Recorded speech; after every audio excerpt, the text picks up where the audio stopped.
میں نے آج گفتگو یہ کرنی ہے کہ اللہ تعالیٰ کے عجائب قدرت کی نشانیاں جس لیے اللہ نے اپنے محبوب کو بلایا تھا وہ کیا تھیں اور اللہ نے اپنے محبوب کو کیا دکھایا۔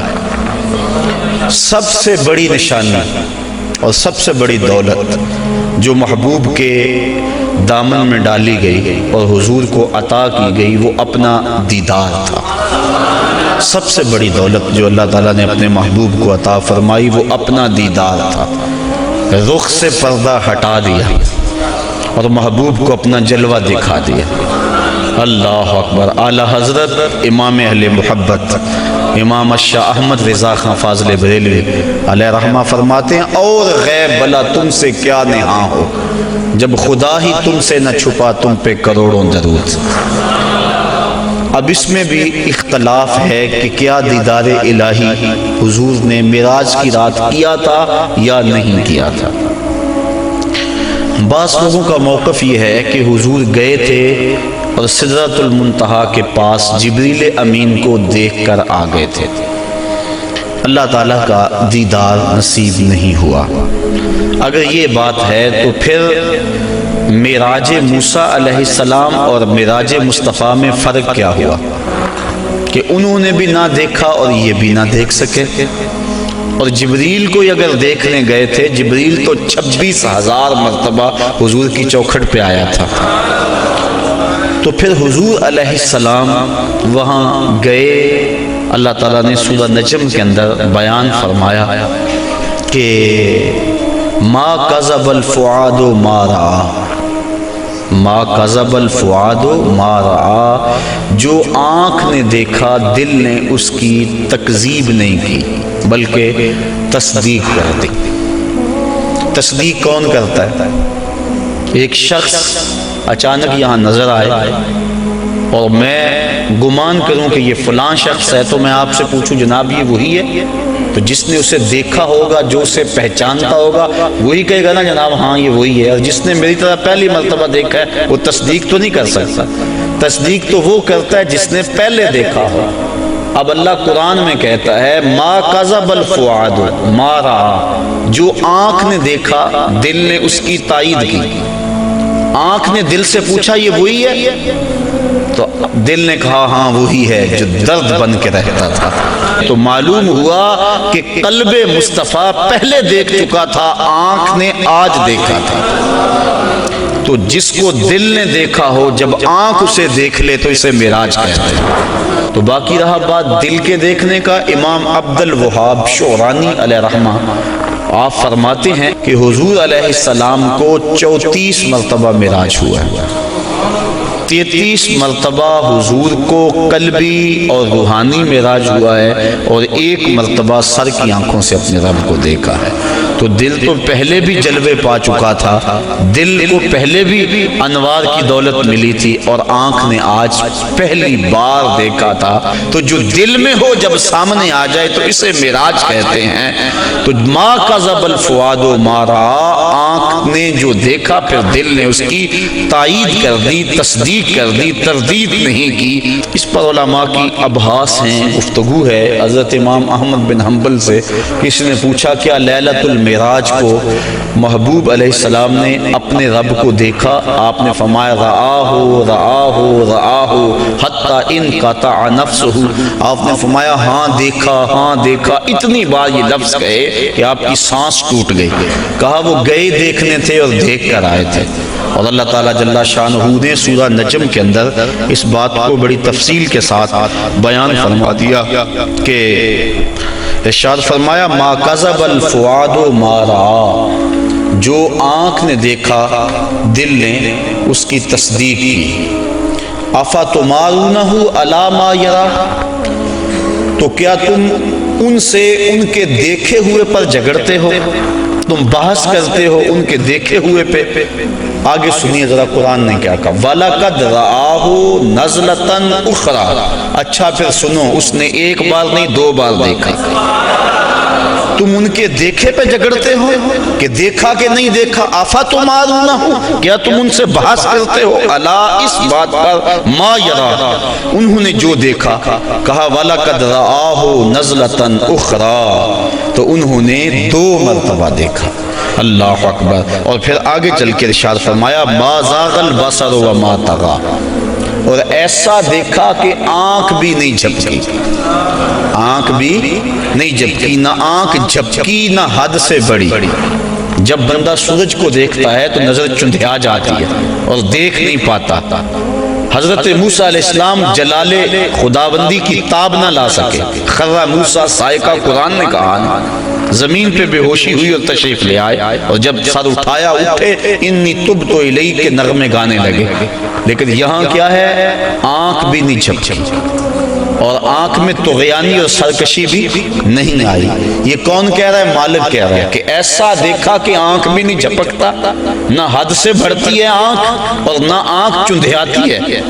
دنیا پہ ضابطہ یہ ہے کہ جب کسی منظر کو کوئی ناظر دیکھے تو ناظر منظر کی تعریف کرتا ہے۔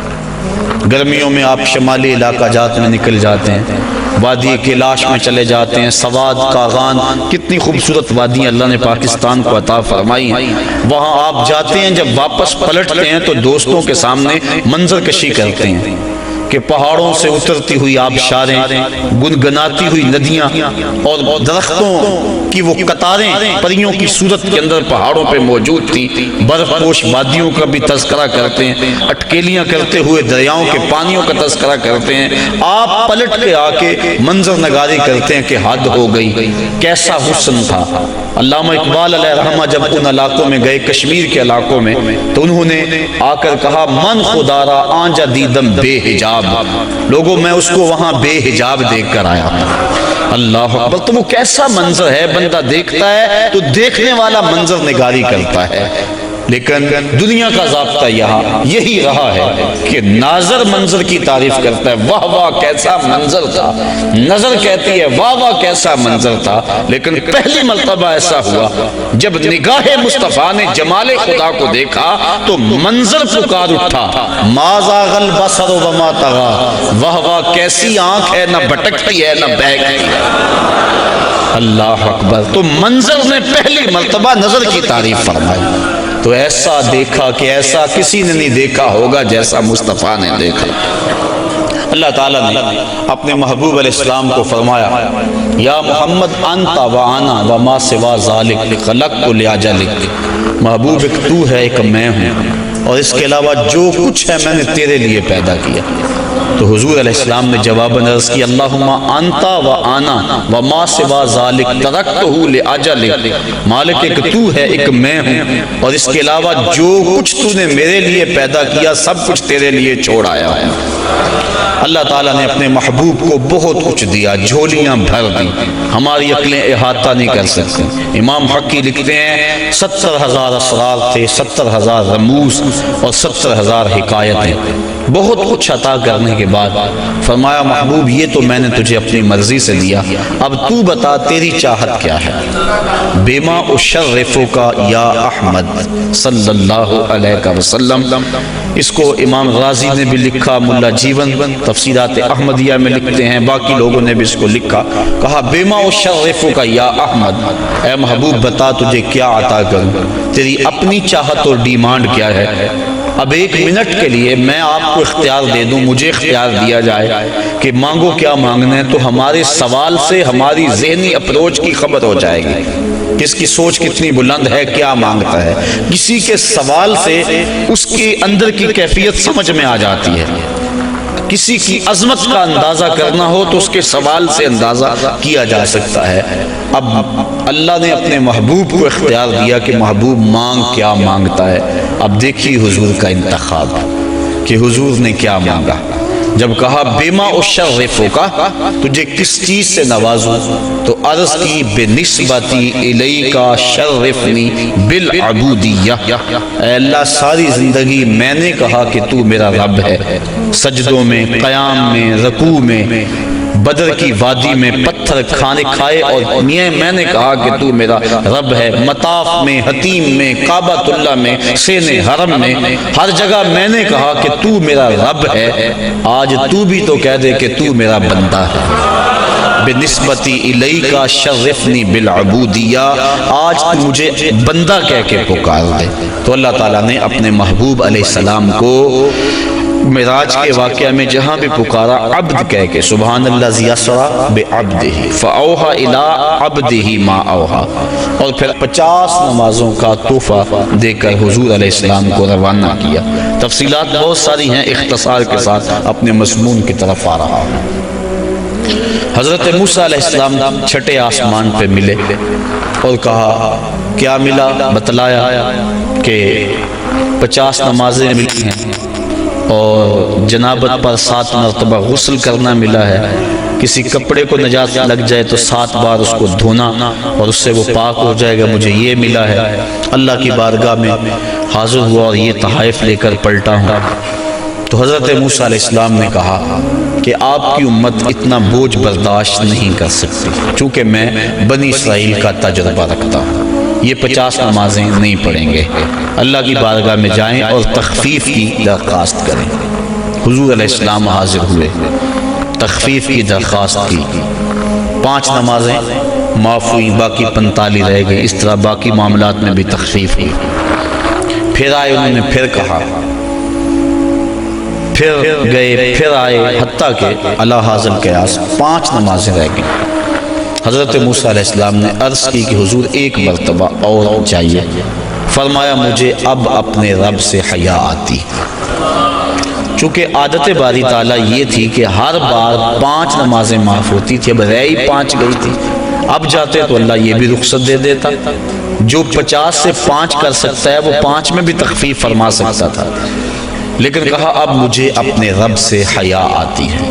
اب اس پر 2-3 باتیں۔ ایک یہ کہ اللہ کے علم میں بلا نہیں تھا کہ بالآخر 5 نمازیں رہ جانی، پتہ تھا نا اللہ کو بالآخر 5 رہ جانی، تو اللہ دیتا ہی 5۔ پہلے 50 دی، پھر گئے، پھر 5 معاف کی، پھر گئے، حتیٰ کہ 9 مرتبہ جانا ہوا اور پھر 5 رہ گئی۔ اللہ تعالیٰ کا علم بڑا وسیع ہے اور اللہ تعالیٰ کا علم قدیم ہے اور حادث نہیں، تو اس کو پتا تھا کہ بالآخر 5 نمازیں رہ جانی ہیں، وہ عطا ہی 5 کرتا۔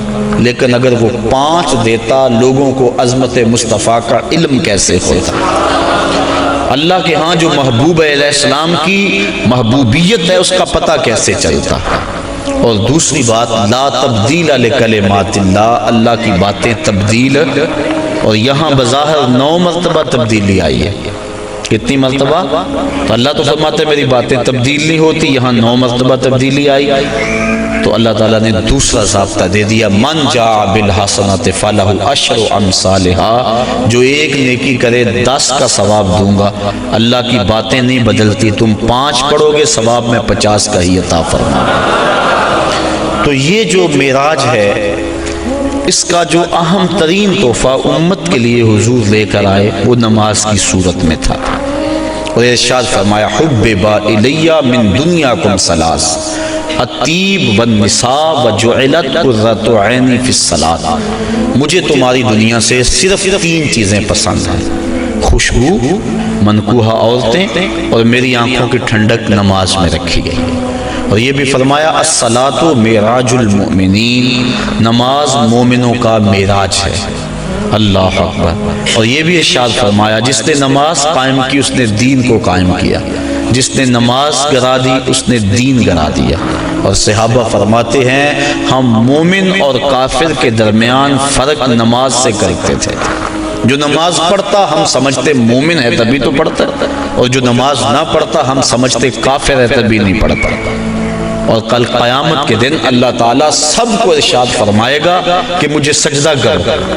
آج کوئی کرتا ہے یا نہیں کرتا، کل تو چاہے گا، لیکن جو نماز نہیں پڑھتا ہوگا باوجود آرزو رکھنے کے اس کی کمر اکڑ جائے گی اور وہ اللہ کو سجدہ نہیں کر سکے گا۔ اور پھر جس صف میں دشمنان خدا کھڑے ہوں گے، فرعون، حامان، ابی بن خلف، بے نمازی کو صف میں کھڑا کر دیا جائے گا۔ ہم میں سے کیا کوئی گوارا کرتا ہے کہ فرعون کے کندھے سے کندھا جوڑ کے کھڑا ہو جائے اور اس صف پر لعنتیں برس رہی ہوں گی جس صف میں یہ لوگ کھڑے ہوں گے؟ تو اگر ہم اس کو گوارا نہیں کرتے، کبھی بھی ایک مومن گوارا نہیں کرتا کہ دشمنان خدا کے ساتھ کھڑا ہو، تو پھر اگر ہم نماز نہیں پڑھتے تو ہمیں توبہ کر کے پچھلی بھی نمازیں پڑھنی چاہیے، قضا کرنی چاہیے، اور آئندہ ہمیں قصد کر لینا چاہیے کہ آج کے بعد نماز نہیں چھوڑیں گے۔ حضرت ابو ذر غفاری رضی اللہ تعالی عنہ کے ساتھ حضرت عثمان رضی اللہ تعالی عنہ تھے۔ ایک تو حضرت عثمان بن عفان ہیں، یہ اور صحابی ہیں۔ کہتے ہیں کہ ہم اکٹھے جا رہے تھے، راستے کے اندر ایک درخت آیا جس کی ایک شاخ لٹک رہی تھی جس کے اوپر زرد پتے تھے۔ حضرت ابو ذر نے ان کو پکڑ کے شاخ کو زور سے جنبش دی، جتنے بھی پتے تھے زرد وہ گر گئے اور شاخ اریاں ہو گئی۔ میں اس منظر کو دیکھ کے محظوظ ہوتا رہا۔ پھر حضرت ابو ذر غفاری میری جانب متوجہ ہوئے اور کہنے لگے، اے عثمان، تو نے پوچھا نہیں کہ میں نے اس شاخ کو یوں پکڑ کے جھٹکا کیوں دیا ہے؟ تو کہتے ہیں میں نے کہا اچھا پھر آپ بتا دیں کہ آپ نے شاخ کو جھٹکا کیوں دیا ہے؟ کہا ایک دن میں حضور کے ساتھ جا رہا تھا، راستے میں ایسا ہی ایک درخت آیا اور اس کی شاخ تھی جس پہ زرد پتے تھے، آقا کریم نے اس کو پکڑ کے جنبش دی، پتے یوں ہی جھڑ گئے۔ میں اس منظر کو دیکھ رہا تھا، آقا کریم نے میری طرف دیکھ کر کہا، ابو ذر تو نے پوچھا نہیں میں نے شاخ کو جنبش کیوں دی ہے؟ تو میں نے یوں عرض کی، حضور آپ بتا دیں کہ آپ نے کیوں جنبش دی؟ تو کہا اے ابو ذر، جس طرح میں نے شاخ کو جنبش دی اور سارے پتے جھڑ گئے، اس طرح جب کوئی بندہ نماز کے لیے کھڑا ہو جاتا ہے سارے گناہ جھڑ جاتے ہیں۔ آقا کریم علیہ السلام نے معراج کی رات جو خاص چیزیں دیکھیں اور امت کو بیان فرمائیں، لِنُرِيَهُ مِنْ آیَاتِنَا، اور معراج کا مقصد تھا محبوب کو بہت کچھ دکھلانا، سب سے بڑی دولت اپنا دیدار اور بہت کچھ، جنت دوزخ کا جو ہے حضور نے مشاہدہ کیا۔ تو حضور نے کچھ لوگوں کو دیکھا کہ ان کے سر پتھر کے ساتھ کچلے جا رہے تھے اور پھر اس کے بعد پھر وہ ٹھیک ہو جاتے، پھر دوبارہ ان کو کچلا جاتا۔ تو جبریل امین سے حضور علیہ السلام نے پوچھا کہ یہ کون لوگ ہیں اور ان کے سر کیوں کچلے جا رہے ہیں؟ تو جناب جبریل امین نے عرض کی کہ حضور یہ وہ لوگ ہیں کہ جن کے سر نماز کی وجہ سے بوجھل رہا کرتے تھے اور آج ان کو یہ سزا دی جا رہی ہے۔ تو نماز سے سروں کا بوجھل رہنا یہ اس قدر کبھی امر ہے کہ قیامت کے دن اس کی سخت سزا ہوگی۔ آپ نے علماء سے سینکڑوں بار یہ سنا، اول ما یحاسب بہ العبد یوم القیامہ الصلاۃ، قیامت کے دن بندے سے سب سے پہلا سوال نماز کا کیا جائے گا، اور اگر پہلا سوال کا جواب ہی نہ آیا اگلی باتیں تو بعد میں ہیں، اس لیے ہمیں قصد کرنا چاہیے کہ آج کے بعد نماز نہیں چھوڑیں گے۔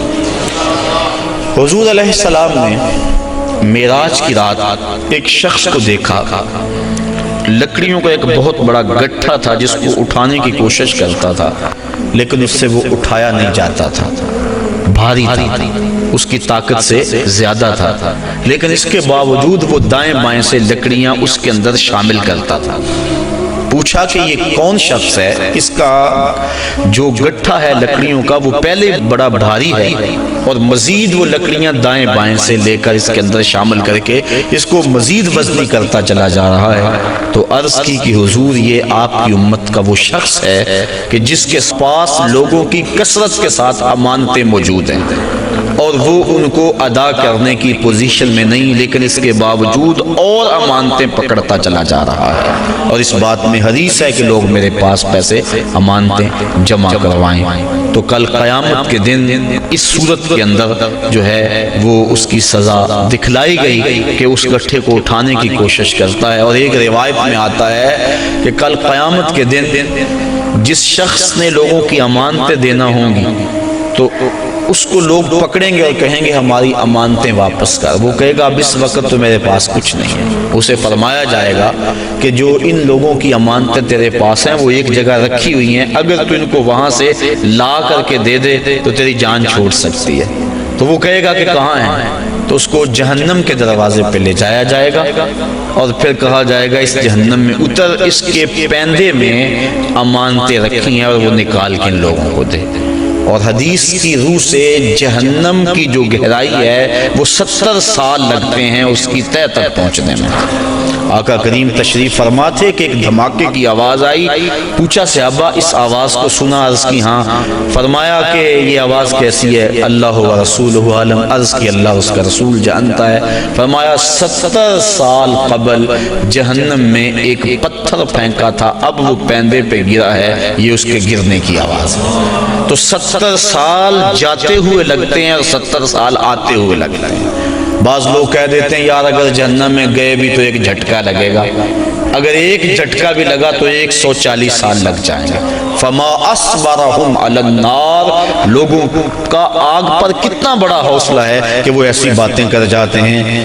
اب اس کو 70 سال جہنم کے پیندے تک اترنے میں لگیں گے۔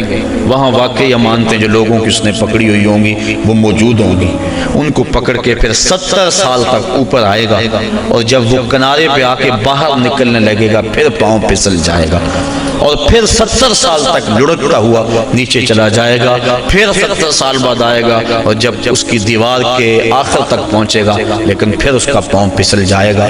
لوگوں کی امانتیں ہڑپ کرنے والے کو قیامت کے دن یہ سزا دی جائے گی۔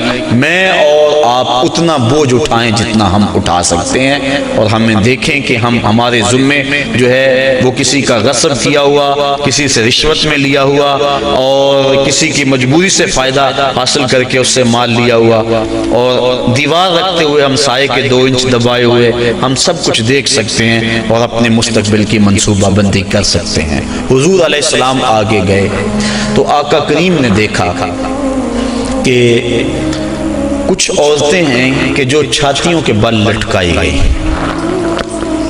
فرمایا کہ یہ کون سی خواتین ہیں؟ تو عرض کی کہ حضور آپ کی امت کی یہ وہ عورتیں ہیں جو زنا کیا کرتی تھیں، اور آج ان کو یہ سزا دی جا رہی ہے۔ اس سے آگے بڑھے تو دیکھا کہ کچھ لوگوں کے سامنے خوشبودار اور چھوٹے چھوٹے ٹکڑے گوشت کے پڑے ہوئے ہیں، لیکن وہ اس کو نہیں کھا رہے۔ آگے بدبودار اور متعفن کھانا پڑا ہوا ہے، گوشت پڑا ہوا ہے، وہ اس کو کھا رہے ہیں۔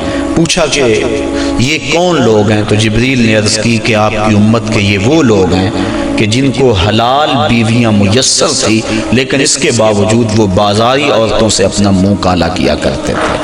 تو کل قیامت کے دن ان کو سخت سزا دی جائے گی۔ آگے بڑھے تو حضور علیہ السلام نے دیکھا کہ کچھ لوگ ہیں کہ جن کے پیٹ بہت بڑے ہیں اور ان کے اندر سانپ ہیں، تو وہ کھڑے ہوتے ہیں لیکن پیٹ کا بہت بڑا ہونا ان کو کھڑا نہیں ہونے دیتا، پھر گر جاتے ہیں۔ پوچھا کہ یہ کون لوگ ہیں؟ تو بتلایا گیا کہ یہ وہ لوگ ہیں جو سود کھایا کرتے تھے۔ سود کی حرمت قرآن مجید میں بڑی وضاحت کے ساتھ آئی، اور فرمایا سود لینے والا، حضور نے ارشاد فرمایا سود دینے والا، سود کی رقم پہ گواہ بننے والا اور سود کی رقم کے معاملے کو لکھنے والا گناہ میں برابر کے شریک ہے۔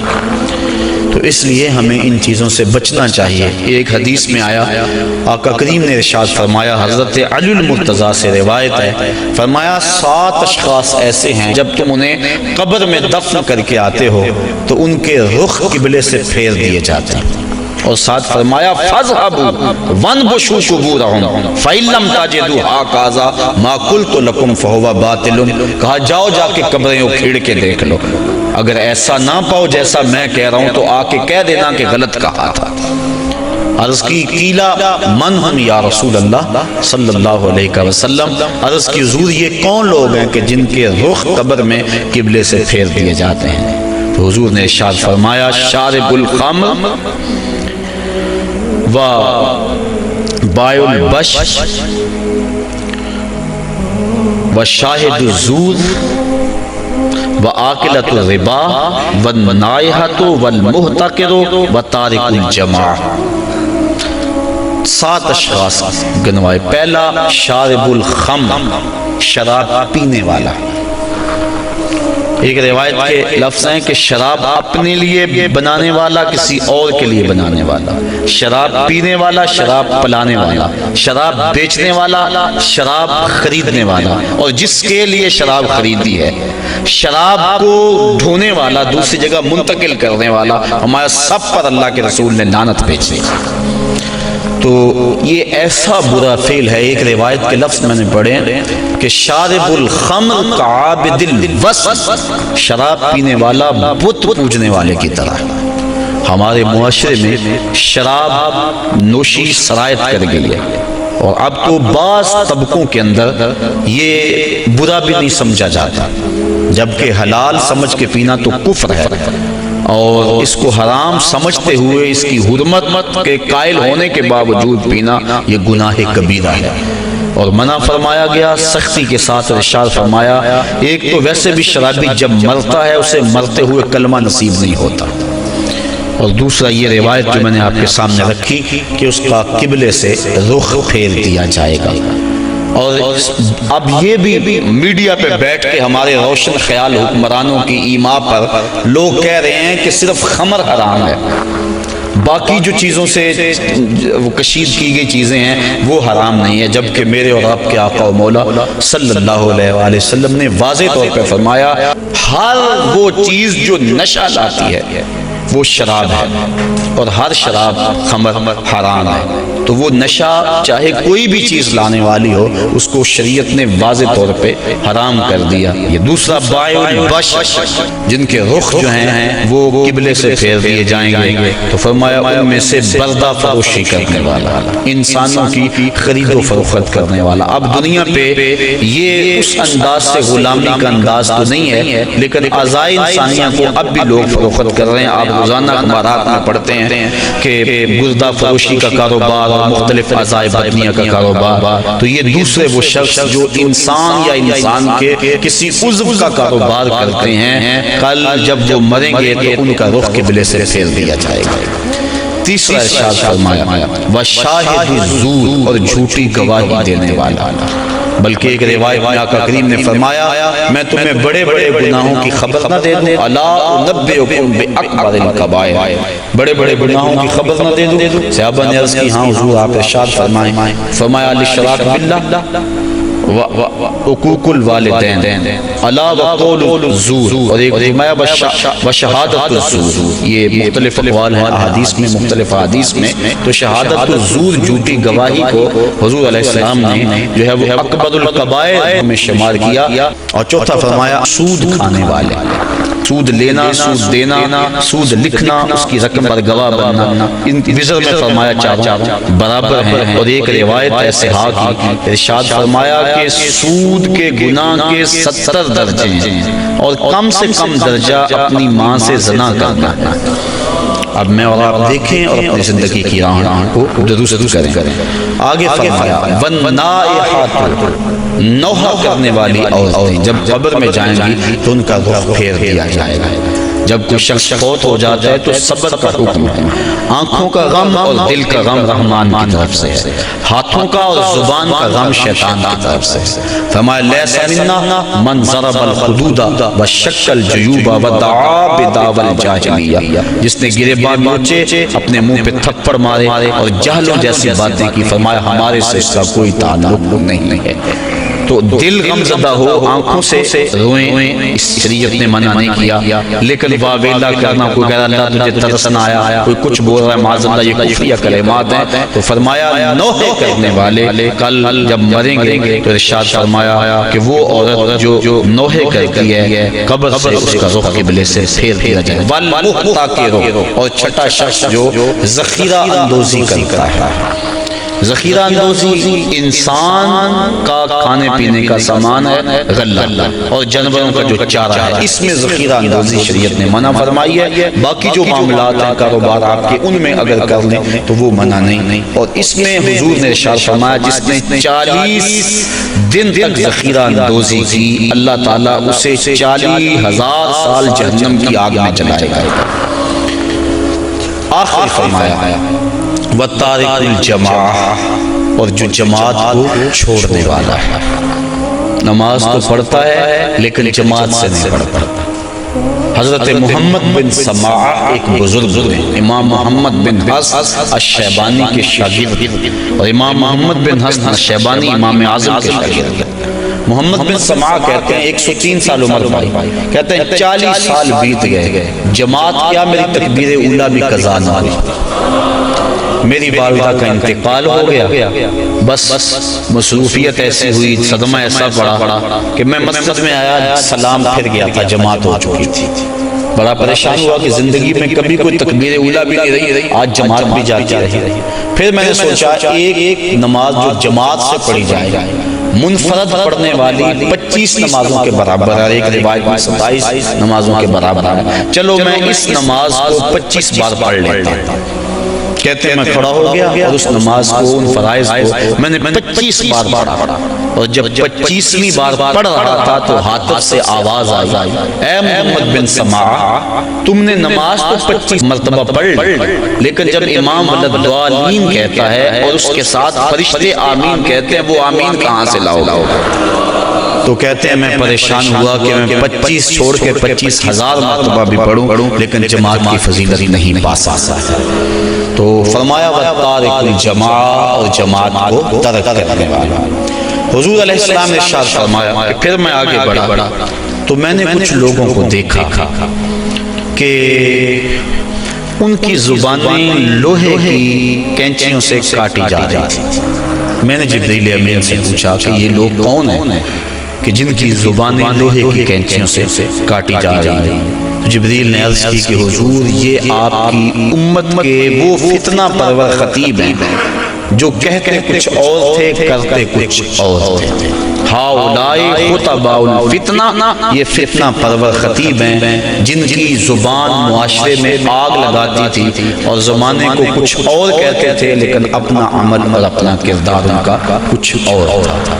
اس لیے ممبر و محراب کے جو وارث ہیں ان کو ایک ایک لفظ جو ہے وہ تول کے بولنا چاہیے، اور اس پر پہلے عمل ہو تو لفظ لوگوں کے دلوں میں اترتے ہیں۔ تقریر سادہ ہو یا مختصر ہو اس سے کوئی غرض نہیں ہے، لیکن اگر انسان کی گفتگو کے پیچھے اس کے اپنے عمل کی قوت نہیں ہوگی تو چاہے اس کی تقریر سے لوگ لوٹ پوٹ ہو جائیں اور سارا دن دھوم مچی رہ کے حد ہو گئی، لیکن اس کے اثرات روح تک نہیں پہنچیں گے، وہ دماغ تک ہی ٹھہر جائے گی، دل تک نہیں پہنچ پائے گی۔ اس لیے فرمایا یہ آپ کی امت کے وہ فتنہ پرور خطیب ہیں کہ جو زبان سے کچھ اور کہتے ہیں اور ان کا اپنا کردار اور عمل اور ہے۔ انسان جب اپنی زبان کو کھولے تو اپنے عمل کا جائزہ لے لے۔ آپ اور میں بھی جو ہے وہ اپنی زندگی میں اس چیز کو غور کے ساتھ دیکھیں۔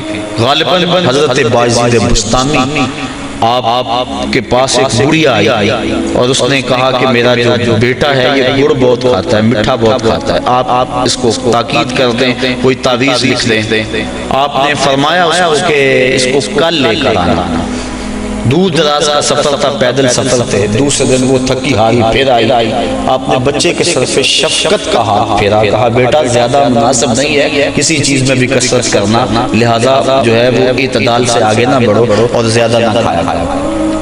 تو اتنا کہا اور کہا کہ جائیے، میں نے تاکید کر دی ہے۔ تو مائی نے کہا کہ حضرت کل میں آئی تھی اتنا لمبا سفر کر کے، اگر یہی بات کہنی تھی تو آپ کل ہی کہہ دیتے، اتنا لمبا سفر میں نے دوبارہ کیا۔ میں نے کہا شاید کوئی خاص عمل ہے جو آپ نے کرنا ہے، تو فرمایا کہ اصل بات یہ تھی کہ کل اتفاق سے میں نے خود کھایا ہوا تھا، اس لیے اسے منع کرتا تو شاید میری بات میں اثر نہ ہوتا۔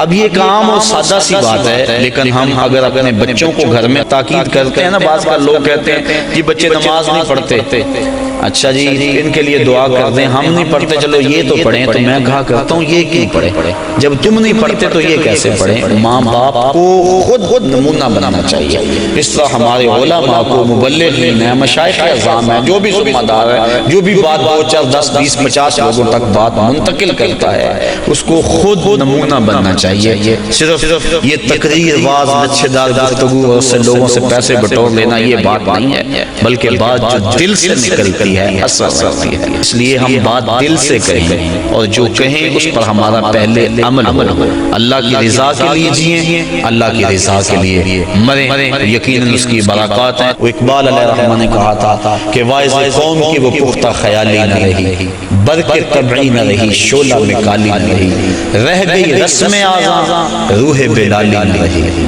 فلسفہ رہ گیا، تلقین غزالی نہ رہی، مسجد مرثیہ خواہیں کہ نمازی نہ رہے، یعنی صاحب اوصاف وہ حجازی نہ رہے۔ اللہ تعالیٰ اپنی راہوں کا مسافر ہے۔ میاں صاحب نے کیا کہا تھا، پڑھنے اتے مان کرینا تے نا آکھی میں پڑیا، او جبار کہار صداوے متا روڑ دے وے دودھ کڑے۔